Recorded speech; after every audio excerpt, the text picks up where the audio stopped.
This Sunday at AEW Revolution, Jon Moxley will be taking on the current reigning defending AEW World Champion Kenny Omega in an exploding barbed wire death match. A callback to the mid-90s of FMW and IWA in Japan. The death match is one of the most feared matches in wrestling history. There's barbed wire going to be wrapped around the rings to replace the rope. There's going to be explosive setup at the side of the rings, and they're going to blast off every 5 minutes or whatever. There's going to be mayhem all over. We saw Kenny Omega constructing some sort of ghastly monstrosity that he called the Jon Moxley Eliminator or something. This is going to be insane. And it's looking like it's going to be just a hard-nosed death match. Like I don't know if you've ever seen the FMW King of the Death match that had Mick Foley, Terry Funk, and all those guys, but those are some wild, insane matches, and they weren't even doing it for a large amount of audience. AEW's probably gonna go far with this, but Trevor, you tell me, man. An exploding barbed wire death match. What are you looking forward to, bro? Yo, I haven't heard one of these in a while. It's since Cactus Jack and guys like that. You mentioned a lot of promotions. You did not mention CZW. CZW has done for years the Tournament of Death, which was a lot of times done out of the owner's parents' backyard, believe it or not. And who did I see out of maybe the 3 times that I went to that match? That gentleman right there on the screen, Jon Moxley. So, I mean, this is up to both their alleys. You know what I mean? Kenny's done a lot of risque matches as well, and so is Jon Moxley. This can be a great match, or it can be one of those that's going to be hard to watch. And not because... I mean, it's going to be hard to watch either way, but I mean, not because either one doesn't complement the other. I mean, they both complement each other. This is one of those matches where you have 2 people that complement each other's skills. You have the brawler / technical wrestler in Jon Moxley. You have the brash high flyer / technical wrestler / just arrogant as fuck Kenny Omega. You know what I mean? And it's going to be great. I love, like I said last week, I love this version of Kenny. I love the cleaner. I've always loved the cleaner. But I also love this level of Jon Moxley.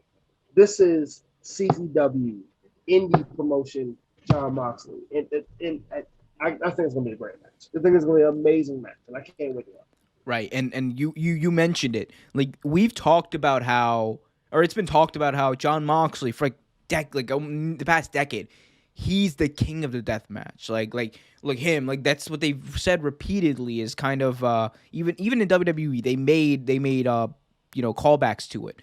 So I feel like he's been called this, and people have been saying this for years, but we've never seen him on a massive scale, on this big a stage, have a match of this caliber. And this is a chance for Jon Moxley to prove that he is indeed the king of the deathmatch. This is a chance for them to do that. This is a chance for Omega to prove that he's not just another pretty face. He's not just another arrogant heel champion, that he is willing to go places that no arrogant heel has ever gone to before. This is a chance for them to do something insanely magnificent. And if their match at Full Gear 2019 is any indication of what this might be like if you added exploding barbed wire to that, I would I don't know what I would do, but I would definitely be entertained. But look, these guys have built this up as a blood feud for the past few weeks, and I think they've done it right. And this has been one of the main storylines, one of the main feuds in the history of AEW in their short history. So I think it's fitting, if this is the end, that it end in a barbed wire exploding death match. And look, worst case, this is gonna sell some people on the pay-per-view. There are people who don't know what an exploding barbed wire death match is, and they're gonna be like, oh well, That's a thing that I want to watch. You know, I didn't know about this. What is? I didn't know this existed. this was not in WWE SmackDown versus Raw 2004. Like, but dude, like I said, I'm excited. I think that in the end, I think Omega will probably end up winning, and I do. there's a few reasons for that. I think one is I think Jon Moxley, like he's kind of gotten to the point where I don't think he needs the title necessarily now in his feuds going forward. I think he can kind of like, he obviously helped build up the title and legitimize it, and it also helped build him up, which is exactly what you want out of a world title reign. But I think he can probably do the Chris Jericho route where like he can go off and have different feuds and potentially, like again, there's a whole roster for him to go and have matches with that I would love to see him have matches with. But with Omega, I think it's more important right now that you keep the belt on him, because what they're doing is they're building Omega to be the belt collector. He's the AAA champion right now. He's obviously having feuds in New Japan. I think he's having a feud for the Intercontinental Championship there. Might be wrong, but Omega is also like reigning AEW champion. TNA or Impacts Triple are. A as well, too, right? What's up? Triple A as well, right? Yeah, AAA, he's a champion. I said that. But TNA, I said it again. Impact, he's got a little bit of a feud with Rich Swann, who is the champion right now. So there's there's a chance for them to do that belt collector gimmick. He just goes to all the indies, all these other big promotions, Does and he still have one in New Japan or no?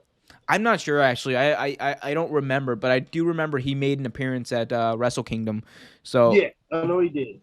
So I mean, look, but I'm just saying, like I think right now Omega is just too important overall to this whole talent exchange they're doing with all these different companies. I think he kind of helped open the door, especially with New Japan, and given his relationship with people there, and given the fact that I think like with him as champion, they kind of feel like they know what they're getting. Yeah. So I think that Omega's won his relationship too. Like just the gimmick of Omega right now. Like I don't think you drop the belt after one match or whatever. I think that this is kind of a thing they're gonna build out for the long term. And look, in my opinion, like I said, I think this is building up to a match at potentially maybe All Out, maybe Revolution next year with Adam Page. I think at the end of the day, this Kenny Omega I is think that's where it goes. I honestly agree with you. yeah. This Kenny Omega, his downfall will be his ex tag team partner, the Hangman Adam Page, who has been on a quest, remember, since the first All Out to regain that position to be the number one contender for the AEW Championship. When he lost to Chris Jericho, he hasn't had another match for the title yet, and No, a lot not yet. of people said he should. So that's what I think is gonna happen. I mean, again, I'm just a mark. But No, I agree with you. I think that's the best thing. I mean, like, so one of the reasons I don't think John will win the title is because of the fact that he's about to be a dad. So from what some of the things I've read, that this is supposed to be his exit for a few months. So he could go be a dad to his kid, and be a wife. I mean, a wife, husband to his wife, and I think that's the route they're going to take, honestly. But like you said, I think it's all setting up for Adam Page. Because I mean, remember, Moxley is also a champion at this moment too in Japan. He just defended his championship not too long ago in an amazing match, by the way. I don't know if you saw it, but it was an amazing match. Um, but yeah, so I think it's just one of those things where, like, Kenny is the hot commodity at the moment, and of course, John has great heat. He's great. He's a great seller. He's a good wrestler, and that match is going to be absolutely amazing. But at the end of the day, what I want to see, and I'm sure a lot of other people want to see, is Adam Page versus Kenny Omega for that belt. So I honestly think that this pay-per-view is going to lead up to that. Thanks for watching this video from Real Take Sports Talk. Remember to like, share, subscribe, hit that notification bell so you get notified whenever a new video is released. Also, remember to check out our live show every single Thursday at 8 p.m. right here on the YouTube channel. And remember, keep it real.